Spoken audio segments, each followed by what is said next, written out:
Football বিশ্বে একটা কথাই প্রচলিত আছে, বাকি বিশ্ব ডিফেন্স করতে শেখে আর ব্রাজিল জন্মায় গোল করার জন্য। আর 2026 বিশ্বকাপের জন্য সেলেসাও বস কার্লো অ্যানচেলত্তি যে অ্যাটাকিং লাইন আপ ঘোষণা করেছেন তা দেখে প্রতিপক্ষের ডিফেন্ডারদের রাতের ঘুম উড়ে যাওয়ার জোগাড়। রিয়াল মাদ্রিদের ভিনিসিয়াস জুনিয়র থেকে শুরু করে বার্সেলোনায় ক্যারিয়ারের সেরা ফর্মে থাকা রাফিনা, কিংবা ইনজুরি কাটিয়ে সান্তোসের হয়ে ফেরা কিং নেইমার, কাকে ছেড়ে কাকে খেলাবেন অ্যানচেলত্তি?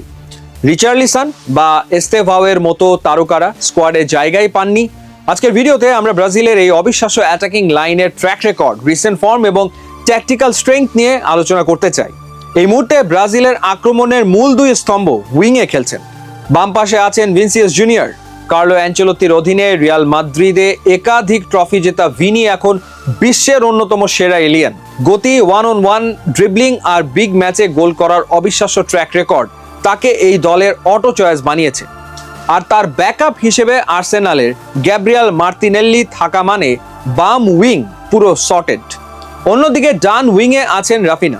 হ্যান্সি ফ্লিকের অধীনে বার্সেলোনায় এই মৌসুমে তিনি ক্যারিয়ারের সেরা ফর্মে আছেন। গোল করা, অ্যাসিস্ট করা এবং হাই প্রেসিং ফুটবল সবকিছুতেই রাফিনা এখন এক নম্বর। রিয়াল মাদ্রিদের রদ্রিগো ইনজুরির কারণে মিস করায় ডান উইংয়ের পুরো দায়িত্ব থাকবে রাফিনার কাঁধেই। এবারের স্কোয়াড ঘোষণার আগে সবচেয়ে বড় আলোচনা ছিল একজনকে নিয়ে, তিনি নেইমার জুনিয়র। সাবেক বার্সা ও পিএসজি তারকা, যিনি এখন খেলছেন সান্তোসে। তিনি বিশ্বকাপে খেলার মতো ফিট কিনা তা নিয়ে সংশয় ছিল, কিন্তু অ্যানচেলত্তি তার অভিজ্ঞতার ওপর পূর্ণ ভরসা রেখেছেন। জোয়াও পেড্রো বা আন্তোনির মতো তরুণদের বাদ দিয়ে নেইমারকে দলে নেওয়া হয়েছে। নেইমারের ক্যারিয়ার রেকর্ড, ব্রাজিলের সর্বকালের সর্বোচ্চ গোলদাতা। তিনি মাঠে থাকা মানেই প্রতিপক্ষের ওপর একটা মানসিক চাপ। পাশাপাশি ফুটবল বিশ্বের নজর থাকবে 17-18 বছর বয়সী বিস্ময় বালক এনরিকের ওপর।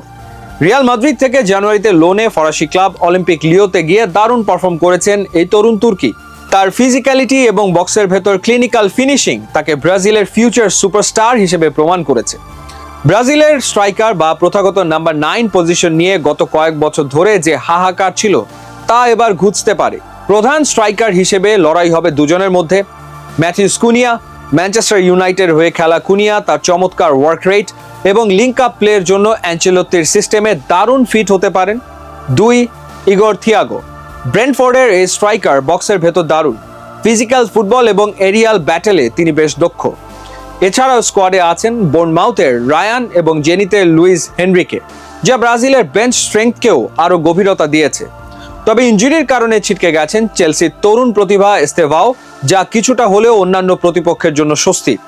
এই অ্যাটাকিং লাইনের আসল শক্তি কোথায়? ভার্সাটিলিটি বা বহুমুখিতা। ব্রাজিলের এই লাইনে গতির অভাব নেই, কারণ ভিনি মার্তিনেল্লি আছেন। ক্রিয়েটিভিটির অভাব নেই, কারণ নেইমার, রাফিনা আছেন এবং ফিজিক্যাল স্ট্রাইকারও আছে, কুনিয়া, থিয়াগো। একই সাথে Ancelotti factor. Coach Carlo Ancelotti Vinicius এবং এনরিককে খুব ভালো করে চেনেন। রিয়াল মাদ্রিদের খেলোয়াড়দের থেকে কিভাবে সেরাটা বের করতে হয় তা তিনি জানেন। যদি নেইমার ও রাফিনাকে এই সিস্টেমে জুড়তে পারেন, তবে এই আক্রমণ ভাগকে আটকানো অসম্ভব। তো বন্ধুরা, ভিনিসিয়াস, রাফিনা, নেইমার আর এনরিক, কাকে রেখে কাকে খেলানো উচিত অ্যানচেলত্তির? আপনার মতে ব্রাজিলের বেস্ট অ্যাটাকিং কম্বিনেশন বা 3 ফ্রন্ট কেমন হওয়া উচিত? কমেন্ট করে আপনার মতামত জানান।